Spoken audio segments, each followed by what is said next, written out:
Release the savage.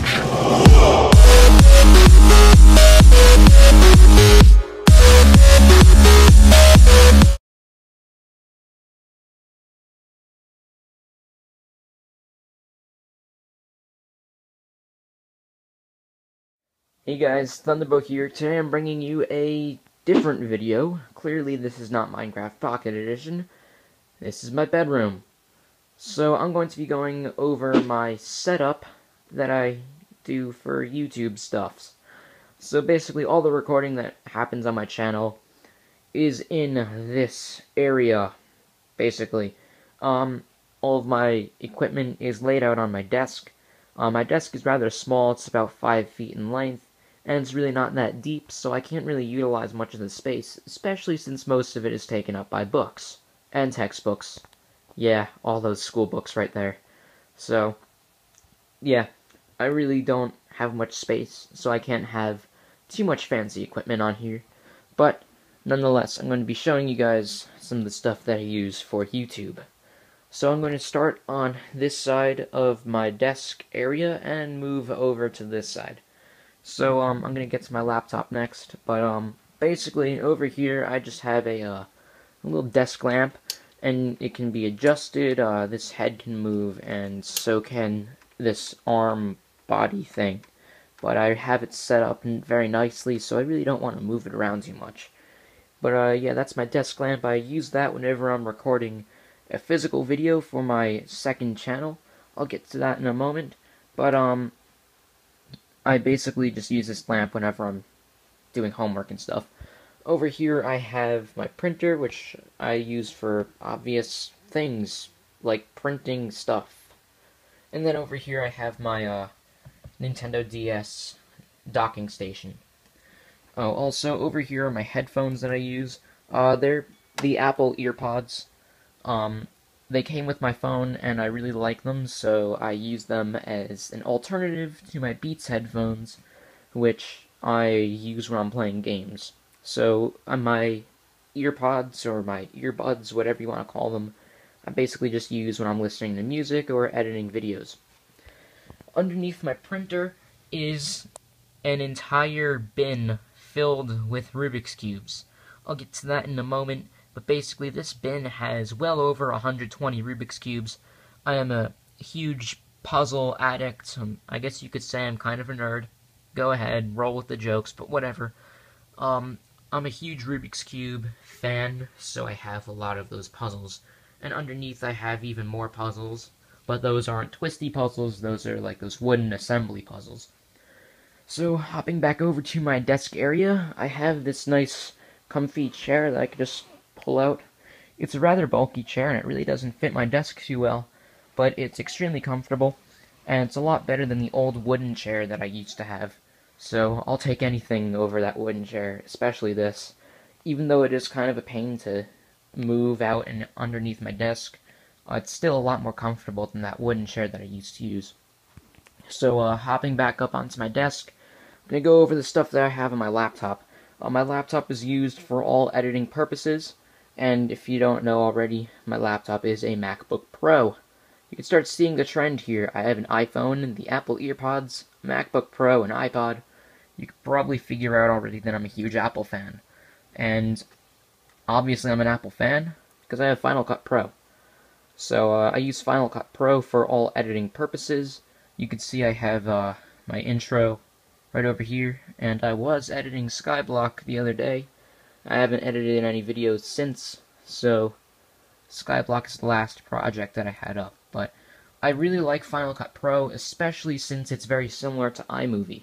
So if you have a Mac and you use iMovie, I suggest trying out Final Cut Pro because it's a fairly good editing software. So, yeah, that's what I use to edit videos. Over here, I have the system specs for my laptop. It's running OS 10.9.4. which is Mavericks, for those of you who don't know Apple stuff. The processor in it is a 2.3 gigahertz Intel i7 the Intel i7 processor. It has 16 gigabytes of memory. I got the RAM upgrade a few months ago because it came with 4 gigabytes originally, and I felt that I needed the extra 12 gigabytes of RAM, so went ahead and bought that. I also have a 500 gigabyte hard drive and an Intel HD 4000 graphics chip. It's not too impressive. The specs aren't that great on my laptop. I mean, the i7 does add to the benefit, and so does 16 gigabytes of RAM. That graphics chip really isn't that great, but then again, I don't particularly care, because I'm not much of a gamer. If you look at the programs that I have on my Mac, over here are all the stock programs. I installed Final Cut Pro, League of Legends, TeamSpeak, for when I'm talking with my friends, Left 4 Dead 2, obviously Minecraft, Fistful of Frags, and Guns of Icarus. So I really don't game too much, and most of those games I only play with my friends, so I'm not much of a gamer. So I really don't need a super high-powered gaming desktop, especially since I like portability, so I can take my laptop to school whenever I want.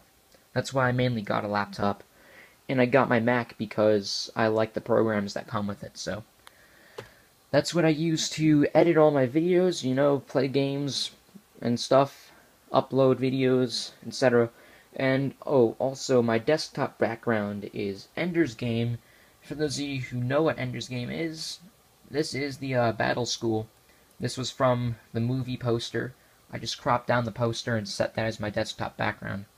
For those of you who don't know what Ender's Game is, it is it was originally a book that was written in the 70s, and basically what happened was humanity was, ravaged by alien invaders, and they drove them away, very unsuccessfully, but, they did win the battle, and fearing another invasion, they needed different types of soldiers, so they started training kids to fight in battles, and it's really interesting. It's very philosophical in nature, but also it has a lot of cool technology stuff in it, so I was really a huge fan of Ender's Game when I read it last year, and there's 20 books in the series, and I just started reading the entire series from start to finish, so huge fan of Ender's Game, and if you follow me on Twitter, you probably hear me talking about it a lot.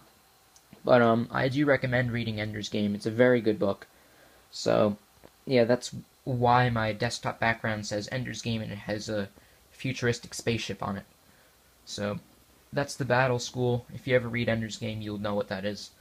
But also over here, I have a USB dock.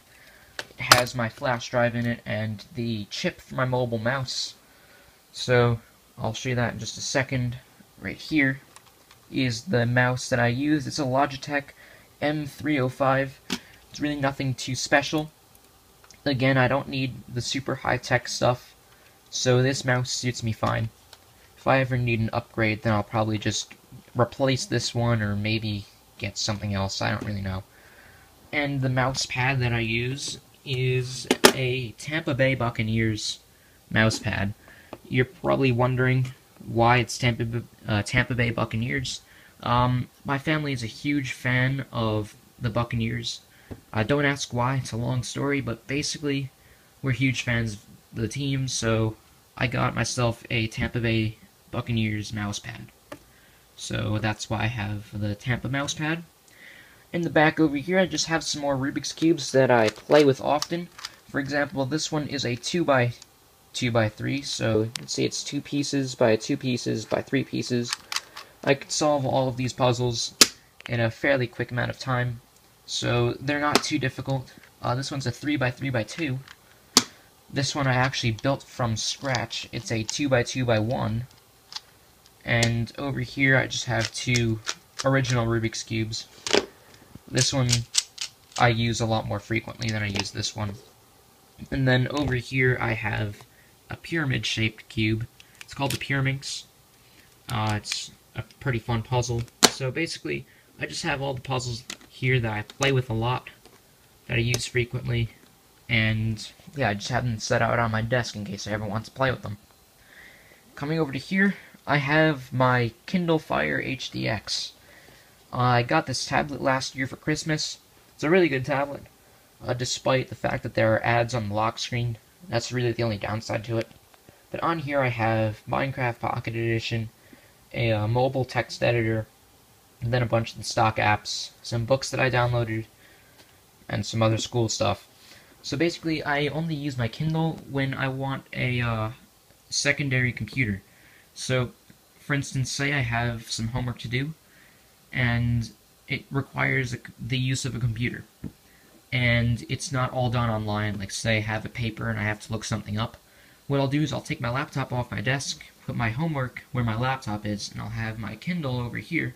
If I need to look something up, I could just quickly turn on my Kindle and look it up. So I basically use it as a secondary computer because my desk is rather small. I don't have much space on it, so I just use my Kindle as a secondary computer. And then I have, like, a pencil can and a shelving unit that I use to store some of my papers from last year. Bunch of textbooks. I'm in AP Chemistry, AP History, Honors Physics, Honors Pre-Calculus. So I have all of my school textbooks here, so if I ever need to reference something for homework, just take the book off my shelf. Over here in the back, I have my screen cleaner. It's a M&M doll thing, I guess, and it has like a felt back to it, so I use this just to clean off my screen, just like that. So if there's ever any dust on my laptop, I just take the M&M duster thing and wipe down the screen. So it's basically everything that I have on the desk over here and what's over here. In these drawers, I just have like some tech stuff. Like in here, I have my Beats, the camera that I use for my other channel, my Game Boy, and like phone cases and stuff. So that's what's in that drawer. Then down here I just have more school papers, and yeah, I have a lot of school stuff lying around my room. A lot of books. Most of the books that I have around here are young adult books. For example, the Aragon series, a few books by James Patterson, and the Harry Potter series. I do have some more adult books like Lord of the Rings, Angels and Demons, Da Vinci Code, War of the Worlds, and a few books by Brad Meltzer, so I'm into that kind of stuff. I've yet to read most of these books. Well, actually not most of these, but like the ones that are in the center I haven't really had much time to read. But I've read all of these books over here. Moving up to the last two shelves, I have a bunch of sports memorabilia on top, and over here I have a Rubik's Cube piggy bank, a few small slot machines, I'll get into that in a second, a brain Rubik's Cube, and another slot machine. So I'll talk about those in a second. But coming over to here, I have my fish tank, and it's very smelly. I have to clean my tank, but whatever. Then I have my iPod and my docking station, a little alarm clock, and obviously my bed. So coming back over to here, I mentioned these miniature slot machines. You're probably wondering what they are. They're called trade simulators, and I have a fourth one over here. I'll demonstrate it in just a second. But yeah, basically what these little slot machines were, they're called trade simulators again, and storekeepers back in the 1930s would have these on their countertops.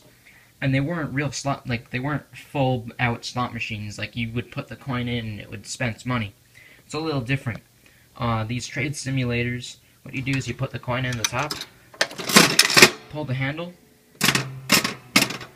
and if you got 3 of a kind, which clearly I didn't, then it would dispense a token. And these tokens can be used to redeem stuff in the store. So basically it was a way to have people gamble, yet get around the gambling laws of the 1930s. And I always found these objects interesting, especially because they're all mechanical and I really like mechanics.